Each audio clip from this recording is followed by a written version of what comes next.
इस वानर को। ठहरो, मैं यहां युद्ध के लिए नहीं, शांति वार्ता के लिए आया हूं।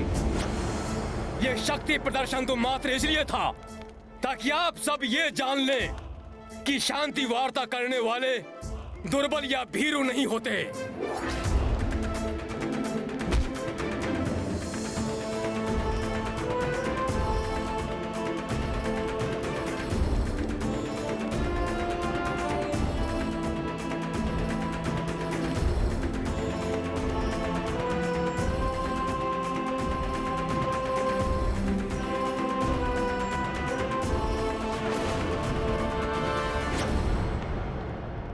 पहले भी एक दूत आया था, बस वनवासी नर का, विभीषण की बातों में आकर जिसे मैंने जीवन दान दिया।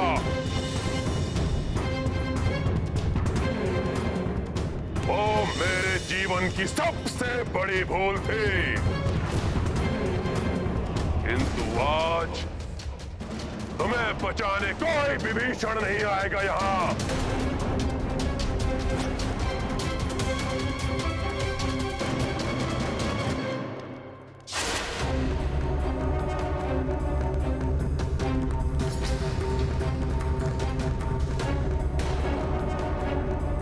यहाँ आने का दुस्साहस कर बहुत बड़ी भूल की है तुमने वानर। अब उस वनवासी की वानर सेना के संहार का आरंभ तुमसे ही होगा।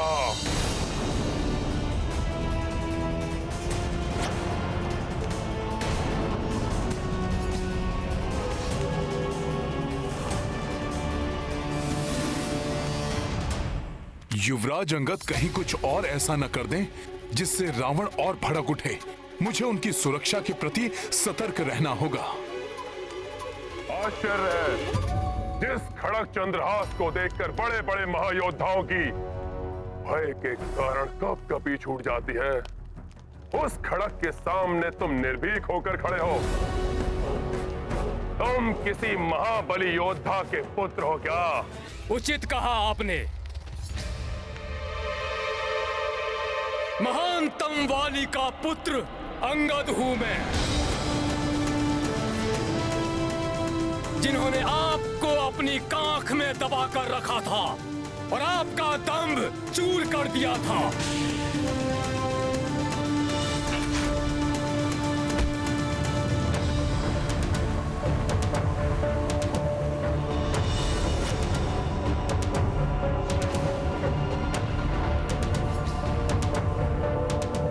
बस वानर। पिताश्री, वानर ने अपने मुख से आपका अपमान करने का दुस्साहस किया है। सदा के लिए बंद किए देता हूं इसके मुख को। नहीं पुत्र मेघनाद, ये मेरे प्रिय मित्र वाली का पुत्र है, और मित्र का पुत्र अपने पुत्र के समान ही होता है।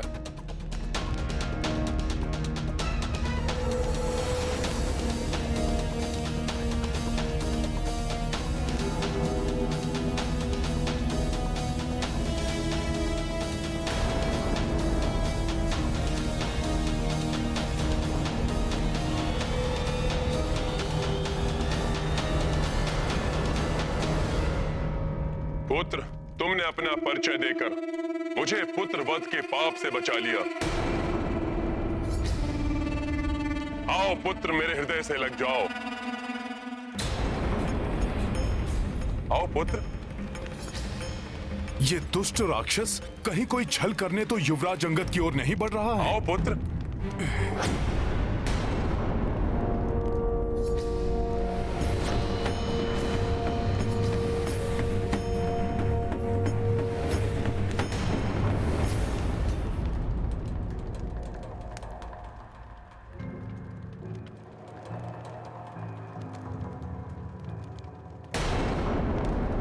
मेरे प्रति तुम्हारा क्रोध समझता हूं मैं पुत्र, मैं तुम्हारे पिता की रक्षा नहीं कर पाया। पिता की हत्या के पश्चात तुम इतने विवश हो गए कि दूत बनना पड़ा उस वनवासी का, जिसने छल से छिपकर तुम्हारे का निर्मम वध किया। परंतु तुम अब उचित स्थान पर आए हो पुत्र।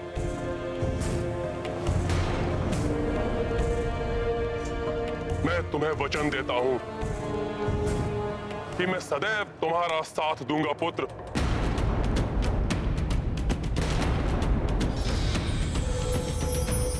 हे प्रभु, ये कपटी राक्षस तो युवराज अंगद के मस्तिष्क में विष घोलने का प्रयास कर रहा है। हम मिलकर तुम्हारे पिता के निर्मम वध का प्रतिशोध लेंगे पुत्र।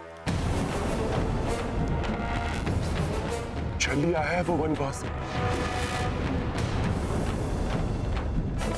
अपने स्वार्थ के लिए भाइयों में फूट डालकर उसने मेरे प्रिय मित्र बाली का वध किया और राजपद उस सुग्रीव को दिया, और अब मेरे अनुज विभीषण को अपने साथ मिलाकर उसे लंकेश बनाने का लालच देकर वही कपट योजना उसने मेरे साथ भी रची है।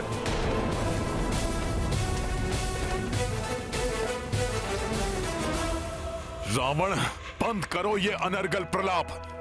मेरे धैर्य की परीक्षा मत लो। परंतु हम उसे सफल नहीं होने देंगे पुत्र। मैं जानता हूं तुम्हारे भीतर भी प्रतिशोध की ज्वाला अवश्य धधक रही होगी। मेरा साथ दो पुत्र, हम मिलकर उस वनवासी का अंत कर देंगे। फिर उस सुग्रीव को तुम्हारे मार्ग से हटाकर तुम्हें तुम्हारा अधिकार, तुम्हें तुम्हारा राज्य दिलवाकर मैं अपने प्रिय मित्र वाली का भी ऋण चुका दूंगा।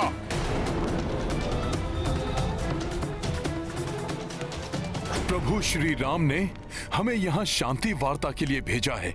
उनके आदेश का उल्लंघन नहीं कर सकता मैं। इसलिए जब तक ये ज्ञात न हो जाए कि युवराज अंगद इसको क्या उत्तर देने वाले हैं, मुझे हस्तक्षेप नहीं करना चाहिए। मान लो मेरा प्रस्ताव पुत्र।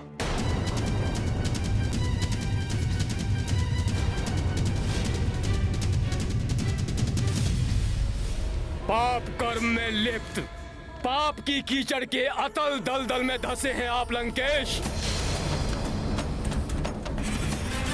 आपको मुझे परामर्श देने का कोई अधिकार नहीं। मैंने जीवन पर्यंत धर्म का साथ देने का प्रण किया है। अधर्म और अधर्मी दोनों का साथ मुझे स्वीकार नहीं। लंकेश, जिस प्रकार पिताश्री को धर्म और मर्यादा के उल्लंघन करने का दंड मिला था, उसी प्रकार आप भी अपनी मृत्यु के लिए तैयार हो जाइए, या धर्म को छोड़ धर्म पथ को स्वीकार कीजिए।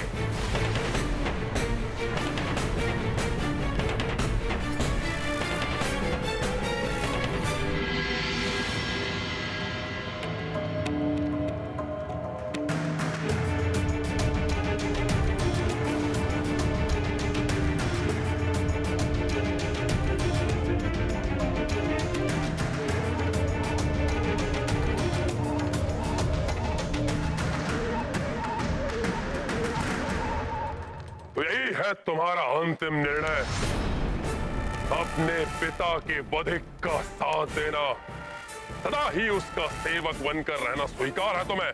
हाँ, मेरी प्रभु भक्ति और मेरा निर्णय हिमालय के समान अड़िग है। रामदूत होने के नाते आपको प्रभु श्री राम की अंतिम चेतावनी सुनाना मेरा कर्तव्य है। ध्यान पूर्वक सुनिए। या तो आप माता जानकी को सादर उनके स्वामी श्री राम के निकट पहुंचा दें,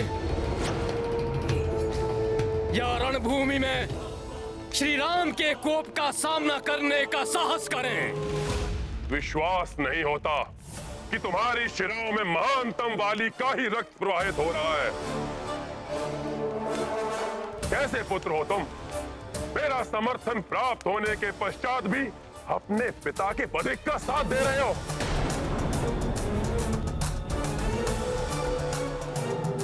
रुदन कर रही होगी महानतम वाली की आत्मा ये देखकर। सत्य कह रहे हैं आप। अपने अंतिम समय में रुदन किया था मेरे पिताश्री ने।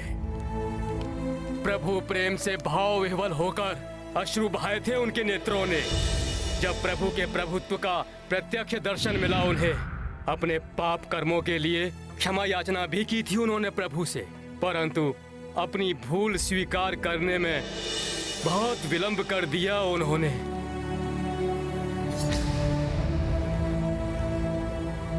पिताश्री के मित्र हैं आप, इसीलिए समझा रहा हूं आपको। अभी भी समय है आपके पास। प्रभु ने अपनी शरण में आने का अवसर दिया है आपको। उठा लीजिए उसका लाभ।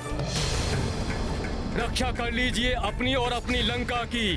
देर होने के पूर्व ही संभल जाइए लंकेश। अपनी जीवा पर नियंत्रण रखो वानर। मित्र के पुत्र हो, इसलिए अभी तक यहाँ जीवित खड़े हो, अन्यथा अभी यहीं पृथ्वी में गाड़ देता तुम्हें। आपकी दया से नहीं, मैं यहाँ अपने प्रभु श्री राम के बल पर खड़ा हूँ। मुझे गाड़ना तो दूर, यहाँ लंका की इस राज सभा में किसी में इतना सामर्थ्य नहीं कि वो मेरा पांव अपने स्थान से डिगा भी सके। जय श्री राम।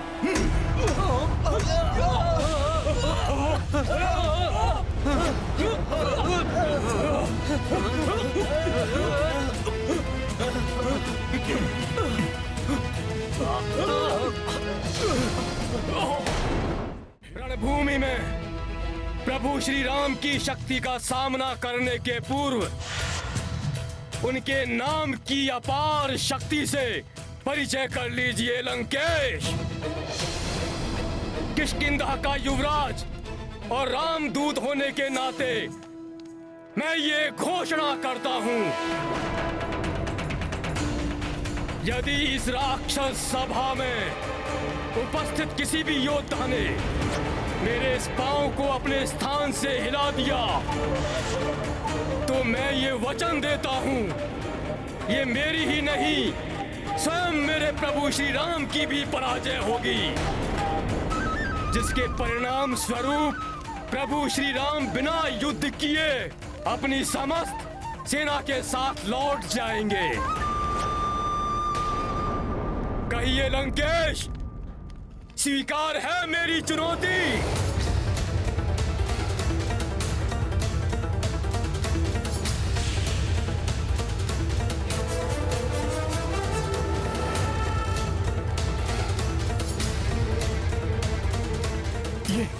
ये कैसे चुनौती दे डाली युवराज अंगद ने? वानर तो वानर ही रहेंगे। मूर्ख वानर, अब उस वनवासी को ज्ञात होगा कि वानरों पर विश्वास करना अपने विनाश को आमंत्रित करने के समान है।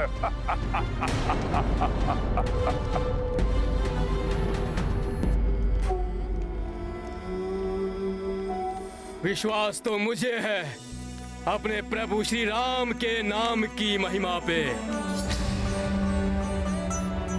यदि इस राज सभा में किसी को कोई संदेह है तो वो आए और मेरा पांव हिलाकर दिखाए।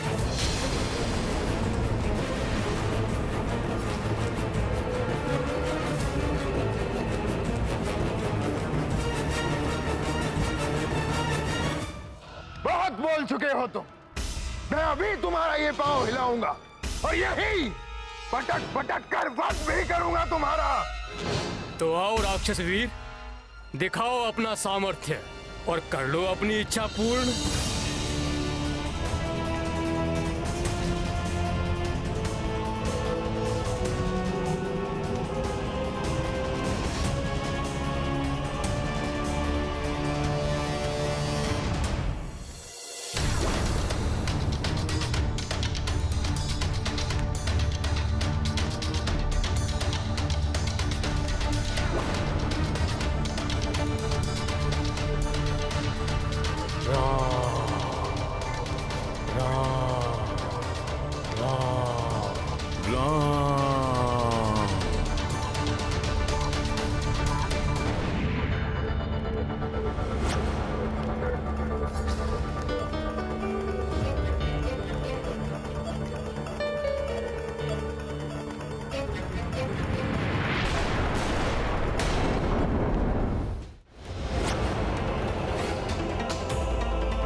राम।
श्री राम,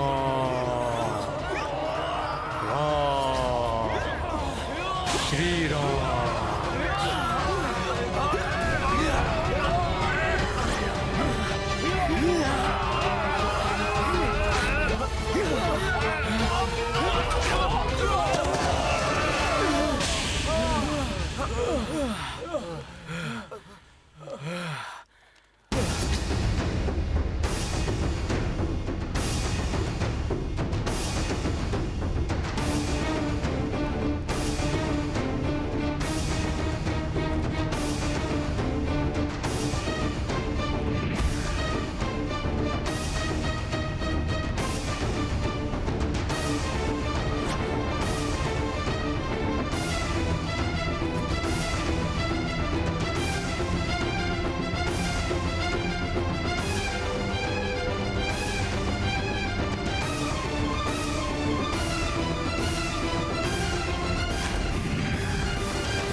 राम, श्री राम, राम, श्री राम।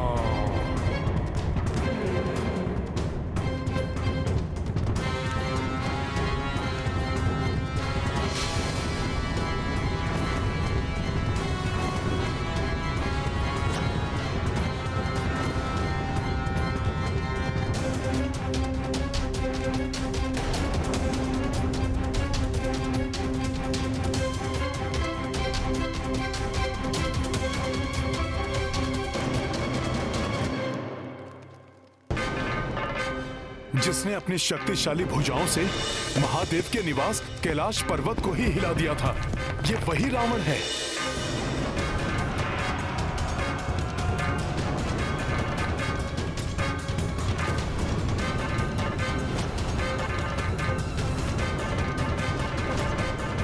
यदि इसने युवराज अंगद के पांव को हिला दिया तो हम युद्ध प्रारंभ होने के पूर्व ही पराजित हो जाएंगे।